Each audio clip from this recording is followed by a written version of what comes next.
Bonjour à vous, je suis Schlug. Vous êtes bien dans Au son des mots et vous écoutez Feuille d'herbe de Walt Whitman. Mettez le casque, montez le son et bonne écoute.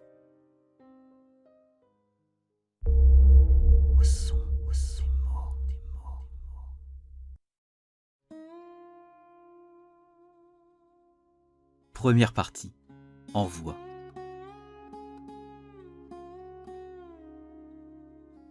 Je chante le soi-même. Je chante la personne simple séparée, le soi-même. Cependant que j'exprime le mot démocratique, le mot en masse, la physiologie fait mon chant, pied et cap. Ni la physionomie, ni le cerveau à eux seuls ne méritent la muse. Je dis que la forme complète la mérite bien davantage. Le féminin, autant que le masculin, fait mon chant. Vie immense en ses passions, son rythme, sa puissance, trésor d'allégresse, conçu pour la liberté d'agir sous la contrainte divine, l'homme moderne fait mon chant. Comme je méditais en silence.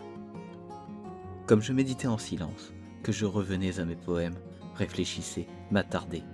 Un fantôme se dressa devant moi, la mine méfiante, effrayante de beauté, d'âge, de force, le génie poétique des terres anciennes, qui dirigea vers moi ses yeux enflammés, et désignant du doigt une foule de chants intemporels, me menaça de sa voix.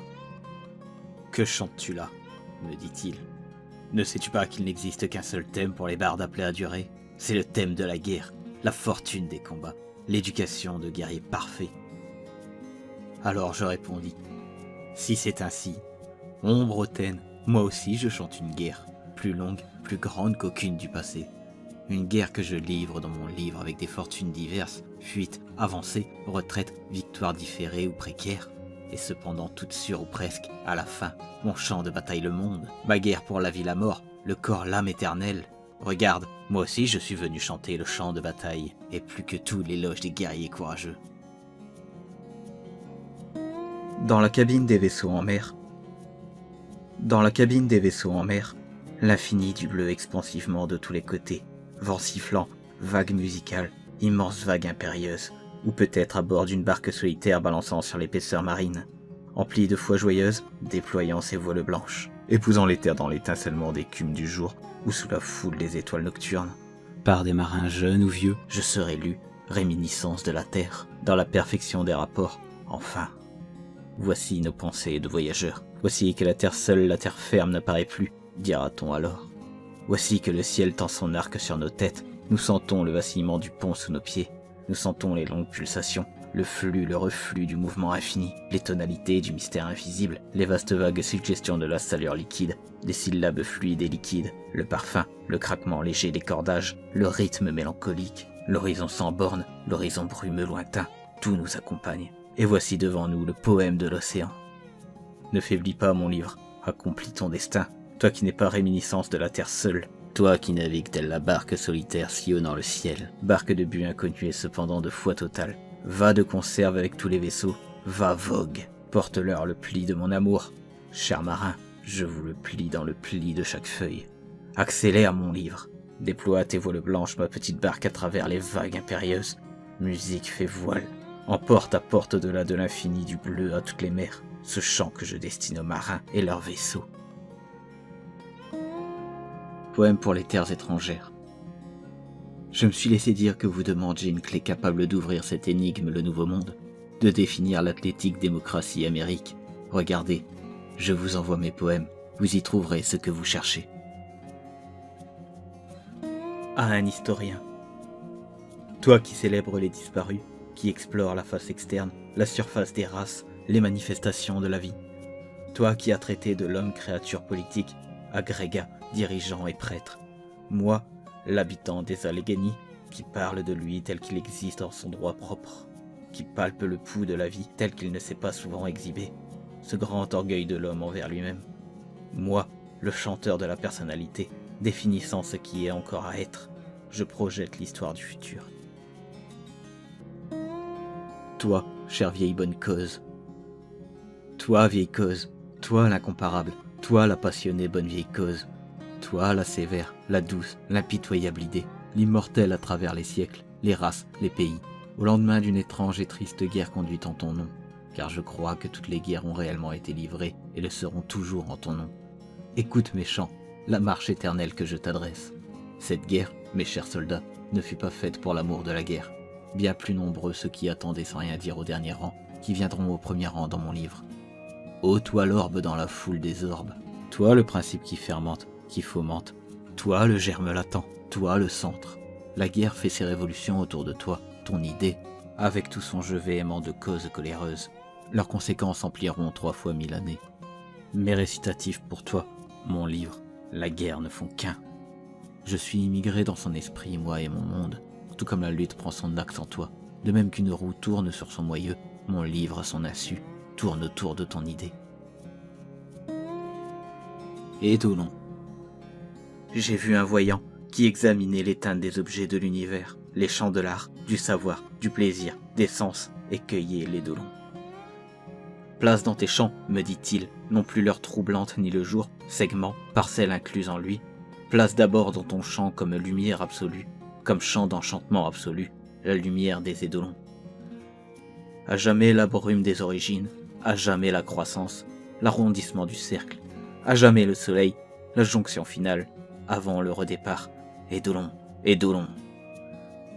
À jamais le muable, à jamais la matière, le changement, l'effondrement, la cohérence nouvelle, à jamais les ateliers, les fabriques du divin, la production d'Eidolon. Vous, moi, femmes, hommes, états, célèbres ou inconnus, qui respirons la richesse, la force, le beau, le bien bâti, ne bâtissons en fait qu'Eidolon. L'ostensible évanescence, l'humeur subtile de l'artiste, les longues études du savant, les labeurs du guerrier, du martyr du héros, façonnent les Eidolons. Toute vie humaine, unité conforme, sans oubli de la moindre pensée, émotion ou action. Sa totalité grande ou petite additionnée en une seule somme tient ensemble l'Eidolon. L'ancien, le très ancien désir, visait l'épinacle et bien voit, propulsé par la science moderne, vers des épinacles plus hauts, plus neufs. L'ancien, le très ancien désir perdurant en Eidolon. L'ici maintenant de l'Amérique, au présent de ses activités complexes, fiévreuses, libérant agrégats ségrégats pour l'avenir seul, Eidolon d'aujourd'hui. Avec ceux du passé, pays disparu, royauté reine d'au-delà l'Atlantique, conquérant de jadis, expédition ancienne, lointaine navigation, faisant alliance d'Eidolon. Densité, croissance, façade, strates des montagnes, sol, rochers, arbres géants, naissance ancienne, mort ancienne, vie pérenne, sur le point de finir, éternel Eidolon. Exalté, ravi, extatique, les choses visibles, mais une seule matrice, encline à produire forme sur forme orbique, la toute-puissante terre Eidolon. Tout l'espace, tout le temps, les étoiles, les terribles soubresauts solaires, l'enflement, l'affaissement, le terme de ce qui fait usage, plus ou moins bref, rien qu'une plénitude Eidolon. Les myriades silencieuses, les océans infinis où les fleuves se déversent, les innombrables identités singulières et libres, comme la vue d'autres réalités vraies qu'Eidolon. Pas le monde, notre monde, pas l'univers, tous ces univers, mais elle, l'univers. Finalité et but, permanence de la vie vivante, les Eidolons, les Eidolons. Par-delà tes leçons, savant professeur, plus loin que tes télescopes spectroscopes, chercheur aigu, par-delà les mathématiques, par-delà la chirurgie médicale, l'anatomie, le chimiste et sa chimie, entité des entités, Eidolon. Fixe quoique sans fixité, à jamais seront, furent ou sont, englobant à le présent jusqu'au futur sans terme, les Eidolons, Eidolons, Eidolons. Le prophète et le barde ne cesseront pas d'intervenir sur des plus hautes scènes, ne cesseront pas de méditer, d'interpréter pour le moderne, pour la démocratie, Dieu et les Eidolons. Toi, mon âme, joie, exercice incessant, exaltation, ta soif amplement rassasiée, t'apprête à rencontrer tes compagnes Eidolons. Ton corps permanent, le corps qui se cache au fond de ton corps, l'unique finalité de la forme que tu revêts, l'authentique je moi-même, simple image, Eidolon. Tes chants réels ailleurs qu'en tes chansons, pas de musique spéciale à chanter, de musique pour elle-même, mais la somme issue de tout, émanant se dissolvant, ronde Eidolon de pleine rotondité. C'est pour lui que je chante. C'est pour lui que je chante, os présent sur passé, tel l'arbre pérenne issu des racines, le présent du passé, le dilatant lui par l'espace-temps, fusionnant les lois immortelles, pour qu'elle le fasse être à lui-même sa loi. Quand je lis la biographie, Quand je lis la biographie glorieuse, je me demande, est-ce là ce que l'auteur appelle une vie d'homme? Quand je serai mort, est-ce ainsi qu'on racontera ma vie? Comme si quelqu'un pouvait rien connaître de ma vie, alors que moi-même je pense ne rien savoir, ou si peu de ma vie réelle. 2 ou 3 petites choses, 2 ou 3 vagues clés indirectes que j'aurais cherchées, trouvées pour mon usage ici-bas. Au commencement de mes études. Au commencement de mes études, la première étape me plut tellement. Ce simple fait de la conscience, nos formes, notre puissance de mouvement. Le moindre insecte, animal, l'essence, la vue, l'amour, oui, l'étonnement du plaisir me pénétra d'une telle vénération que je n'ai pratiquement plus voulu avancer plus loin. Je me suis arrêté, j'ai bagmodé, j'ai chanté le chant de mon extase. Grand commençant. Comme la terre leur est abondante, chaque fois qu'ils apparaissent, comme ils lui sont chers, comme ils lui sont sacrés, comme ils s'adaptent à eux-mêmes à autrui, leur âge semble un paradoxe. Comme le monde va vers eux sans rien connaître d'eux, comme l'inéluctable chaque fois colore leur destin, comme chaque époque se trompe d'objet d'adulation, de récompense, comme il faut chaque fois payer le même inexorable prix pour la même grandeur d'achat. Aux États-Unis. Message à chacun de nos États, chaque cité de nos États. Résistance maximale, obéissance minimale. Obéissance sans discussion signifie esclavage total. Esclavage total, c'est certitude pour les nations et villes de la terre de ne plus jamais retrouver la liberté. En voyage par les États. En voyage par les États, nous sommes sur le départ. Ce sont nos chants qui nous poussent par le monde, mais oui, qui nous feront embarquer vers les pays, les mers du globe entier. Volontiers élèves de tous, professeurs de tous, amants de tous. Nous avons regardé s'éloigner les saisons dispensatrices d'elles-mêmes. Nous avons dit, pourquoi un homme, une femme ne produirait-il pas autant que les saisons, ne diffuserait-il pas autant? Nous posons un peu dans chaque cité, chaque ville. Nous traversons le Canada, le Nord-Est, la vaste vallée du Mississippi, les États du Sud. Nous conférons d'égal à égal avec chacun des États. Nous sommes nos propres juges. Invitons les femmes, les hommes à écouter. Nous nous disons à nous-mêmes, souviens-toi, ne crains rien, sois droit, promulgue le corps et l'âme. Pose un instant, passe ta route, sois copieux, tempéré, chaste, magnétique. Ce que tu diffuseras reviendra comme les saisons reviennent, aura peut-être un jour l'importance des saisons. Pour une certaine cantatrice. Tiens, je te donne ce cadeau. Je le gardais à l'intention d'un héros, orateur peut-être, ou général. Tout homme au service de la bonne vieille cause, la grande idée, le progrès et la liberté de la race, adversaire courageux des despotes, rebelle téméraire, mais je m'aperçois qu'il te revient tout autant qu'aux autres. Imperturbable moi. Imperturbable moi, bien sur mes pieds, à l'aise dans la nature, ayant maîtrise de tout, gardant l'aplomb parmi les choses irrationnelles, contenu comme elle, passif, réceptif, silencieux comme elle. Je trouve mes occupations, pauvreté, notoriété, faillite, crime, moins viral que j'imaginais. Voyageant vers la mer du Mexique, ou bien Manhattan, au Tennessee, ou bien tout au nord ou très à l'intérieur. Homme des rivières, homme des bois, vivant la vie des fermes dans nos États, ou menant la vie côtière, ou près des lacs, ou au Canada.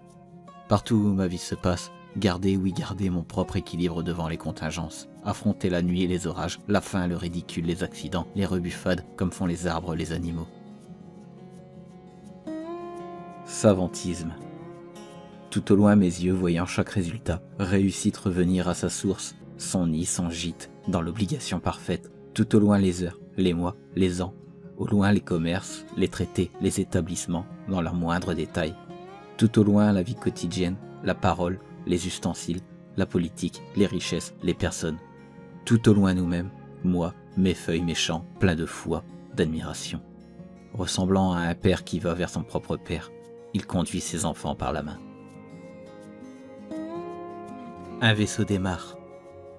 Oh la mer sans limite, un vaisseau s'en va sur son ventre, toute voile ouverte, même les papillons. Son enseigne flotte au mât comme il accélère, accélère en majesté. Sous sa ligne, les vagues rivalisent d'émulation, cernent, encerclent le vaisseau d'écume d'ondoyantes formes qui étincellent. J'entends chanter l'Amérique. J'entends chanter l'Amérique, j'ai dans l'oreille la variété des chants, le chant des ouvriers, chacun chante le sien comme il se doit, joyeux fort. Le charpentier chante le sien cependant qu'il mesure la planche, la poutre. Le maçon chante le sien, il se prépare pour son travail ou il le quitte. Le marinier chante le sien, le chant de ce qui est à lui dans sa barque. L'homme de pont sur le pont du steamer chante le sien. Le cordonnier chante le sien, assis à son établi. Le chapelier le sien debout à sa table. Le chant du bûcheron, le chant du garçon laboureur qui s'en va dans le matin, ou au repos le midi, ou au coucher du soleil. La délicieuse chanson de la mère, la jeune femme à son travail, la jeune fille qui lave ou bien qui coud. Chacun chante ce qui lui appartient à lui, à elle, à personne d'autre. Le jour ce qui est au jour, la nuit l'équipe de jeunes compagnons, robustes, amicaux, chantent la bouche ouverte leur puissante mélodie. Quelle est la place qu'on assiège? Quelle est la place qu'on assiège? Qui est s'événement de lever le siège? Voyez, je dépêche un commandement vers cette place, vif, brave, immortel, l'accompagnement, la cavalerie, l'infanterie, des escouades d'artillerie. D'artilleurs, j'envoie les canonniers qui feront le plus de victimes. Quoique celui que je chante, il est un et cependant fait de contradictions, soit voué par moi à la nationalité. Je lui laisse la révolte, oh le droit implicite à l'insurrection, inextinguible, l'indispensable feu. Ne me fermez pas vos portes. Ne me fermez pas vos portes, orgueilleuse bibliothèque. Tout le nécessaire qui manquait à vos rayons bien remplis, je l'apporte. Du fond de la guerre j'émerge, j'ai fait un livre. Les mots n'y comptent pour rien, tout est dans le sens. Mon livre est distinct, rien ne le lie au reste, à la logique de l'intellect. Vous, oui, vous, latence inédite, vous vibrerez à chaque page. Poète de l'avenir. Poète de l'avenir, orateur, chanteur, musicien de l'avenir. Ce n'est pas à moi maintenant de justifier ni répondre qui je suis. Ce sera à vous, la classe nouvelle, indigène, athlétique, continentale, plus grande jamais vue, de vous dresser et me justifier. Oui, à vous. Moi, je n'ai guère écrit qu'un ou deux mots d'indignation pour le futur. Je ne me suis avancé au mieux qu'une petite seconde avant de pivoter et rentrer dans l'ombre. Je suis l'homme qui, flânant sans cesse, sans jamais s'arrêter, vous lance au passage un regard puis s'est détourné, vous laissant soin d'éprouver ce regard, de le définir. J'attends de vous l'essentiel. À vous. Étranger, si vous me croisez sur la route et désirez me parler, pourquoi ne me parleriez-vous pas? Pourquoi ne vous parlerais-je pas?